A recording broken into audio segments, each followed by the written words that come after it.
السلام عليكم، ازيكم يا حبايب قلبي؟ عاملين ايه؟ يا رب تكونوا بخير وبصحة وسعادة وسلامة دايما يا رب العالمين. هنعمل النهاردة الغريبة، هعملها سهلة وبسيطة ومش هحط عليها حاجات كتير بحيث ان هي تبقى بسيطة وسهلة تقدري تقومي تعمليها على طول. هنقول بسم الله ونبدأ بالمكونات بتاعتنا.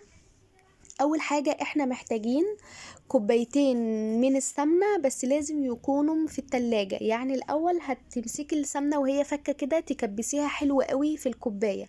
لو ما عرفتيش تقدري ان انت تفكيها بس على النار وتملي الكوبايتين وتحطيهم في التلاجة. لازم يكونوا جامدين في التلاجة، اهم حاجة تبقى ساقعة.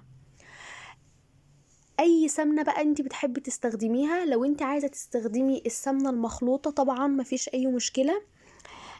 لو عايزة تستخدمي كوباية من السمنة البلدي وكوباية من السمنة المخلوطة تمام، لو الاتنين سمنة بلدي يبقى حلو قوي.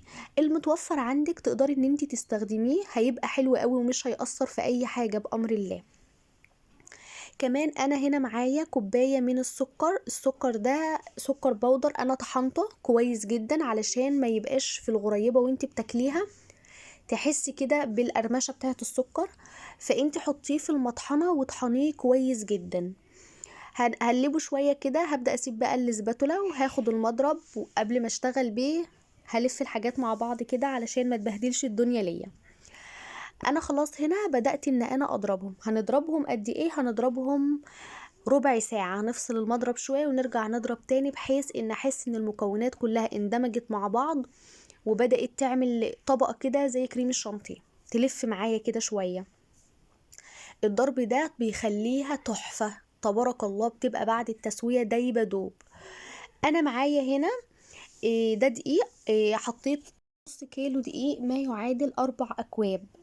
لازم تنخليهم كويس جدا علشان لو فيهم اي حاجة فيها تكتلات مش هينفع في الدقيق. بدأت اسيب الاسباتولا وابدأ بايدي كده علشان احس العجينة، اشوفها عايزة مية كمان او هي كويسة. المخبوزات اللي هي الحاجات اللي النواعم ما بتحتاجش اصلا ميه، بس لو فرولت معاكي وبقت مثلا كل ما تيجي تلفيها تتقطع منك كده، فاعرفي ان هي هتعوز منك شويه من الميه. هقول لكم دلوقتي انا استخدمت سمنه قد ايه بالجرامات عشان الناس اللي بتحب تمشي بالميزان. انا استخدمت 350 جرام من السمنه و125 جرام من السكر البودر، كوب ناقص معلقه كده، وحطيت على الدقيق ذره من الملح. السمنة اللي استخدمت 350 جرام من السمنة، يعني كوبايتين. هبدأ ان انا كل ما بتيجي تعجني كده في العجينة، عايزة تشوفيها كويسة ولا ايه، لازم تجربيها في نص العجين تشوفي هي محتاجة يتحط عليها مية ولا هي كويسة. عجنتها من اول اختبار ليها تبارك الله، كانت حلوة قوي وناعمة وجميلة. هبدأ بقى ان انا ايه اشكلها. شكليها طبعا بالشكل اللي انت عايزاه. تقدري تحطي شوية من الكاكاو وتشكلي نص من اللون ده ونص من اللون ده، اللي يريحك تقدري تعمليه. اي صاج بقى عندك مش هندهنه اي حاجة، النواعم دايما ما بندهنهاش. وهبدأ ان انا ارص الصينية بالشكل ده. ما بنكبرش الغريبة، بنخليها صغيرة كده يا دوب ايه على قطمة واحدة. هي كان شكلها كده تبارك الله. عايزه اقول لكم كانت تحفه وبسيطه ومش مكلفه وما فيهاش حاجات كتير ووصفات كتير اللي هي بتضايق بعض الناس، فهي كانت بسيطه جدا.